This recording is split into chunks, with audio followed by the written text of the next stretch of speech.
یہ دوسرا کویشچن تھا کہ آخرت میں حساب کتاب کا کیا مطلب ہے؟ جن چیزوں کو ہم نے لے لیا کیا اس کا حساب ہوگا؟ جن کو استعمال کیا، یہ جو بس ہمارے استعمال نہ بھی کریں ان کا بھی حساب و کتاب ہوگا۔ دیکھیں، پہلی بات تو یہ ہے کہ حساب و کتاب حقیقتاً ہوگا کفار کا، اور وہ سب اللہ جانتا ہے، ان کو سامنے کھڑا کر کے ان کو ذلیل اور رسوا کرنے کے لیے اللہ تعالیٰ ان سے کویشچن کرے گا اور ان کو جہنم میں ڈالے گا۔ اور اس کے علاوہ قرآن واضح طور پہ کہتا ہے ثم لتسألن یومئذ عن النعیم، پھر تم سے ضرور نعمتوں کے بارے میں کویشچن کیا جائے گا۔ اب نعمت، ہر جو چیز اللہ کی نعمت میں آپ شمار کر لیں اس کا حساب و کتاب اگر ہوا، اگر اللہ نے لیا مسلمان سے تو ان کا حساب و کتاب، اس میں تمام جسمانی اعضاء بھی آ جاتے ہیں، مال ہے، دولت ہے، بیوی بچے اللہ کی نعمت ہیں، ماں باپ ہیں، اس کے علاوہ آزاد ملک اللہ نے آپ کو عطا فرمایا، اور گھر کے اندر ہزارہ نعمتیں ہیں، چاہے آپ ان کو استعمال نہ کر رہے ہوں، قرآن یہ کہتا ہے ان کے بارے میں حساب کتاب ہوگا۔ اللہ تعالیٰ اگر حساب و کتاب پر آ گیا تو سرکار نے فرمایا جس کا حساب و کتاب ہو گیا وہ نہیں بچے گا۔ اس لیے میں آپ گزارش کرتا ہوں، اللہ مجھے بھی توفیق دے، میں آپ کو بھی گزارش کرتا ہوں، ہر دعا کے اندر اللہ کی بارگاہ میں عرض کریں یا رب کریم تو بروز قیامت مجھے بلا حساب و کتاب داخل جنت کر دینا۔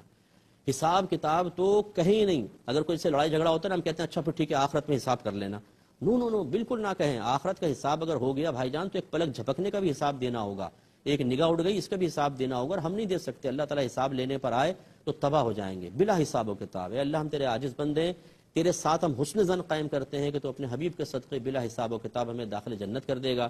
میرے آقا صلی اللہ علیہ وسلم نے فرمایا کہ بندہ اپنے رب سے جیسا گمان رکھتا ہے اللہ تعالیٰ اس کے گمان کے مطابق اس کو عطا فرماتا ہے۔ لیکن اس کا مطلب یہ نہیں ہے کہ آپ نماز نہ پڑھیں، روزہ نہ رکھیں، خوب گناہ کریں، رشوتیں لیں، حرام کمائیں، اور کہیں کہ بھی میرا گمان ہے کہ اللہ تعالیٰ مجھے بخش کے بغیر حساب و کتاب جنت میں ڈال دے گا، اور ہم نے مفتی صاحب سے حدیث بھی سنی۔ یہ اس کا مطلب نہیں ہے۔ پورے اللہ تعالیٰ کی اطاعت حتی الامکان کریں، گناہ سے بچیں، نیک اعمال کریں، اور اپنے رب سے حسن ظن قائم کریں۔ یہ حسن ظن آپ کو کام دے گا، اور یہی نبیوں کا، صحابہ کا، اولیاء اعظام کا طریقہ ہے کہ ان کا حسن ظن ہم سے اربوں گنا زیادہ اللہ تعالیٰ کے ساتھ تھا۔ لیکن کیا کسی نبی نے اللہ کی جان بوجھ کے نافرمانی کی؟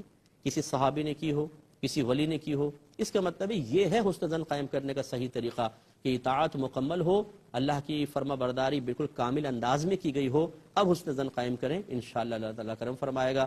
لیکن اگر کوئی گناہگار بھی ہے تو بہرحال شرمندہ رہے اپنے عمل پر، حسن ظن اب بھی قائم کرے، اللہ کی رحمت بہت بڑی ہے۔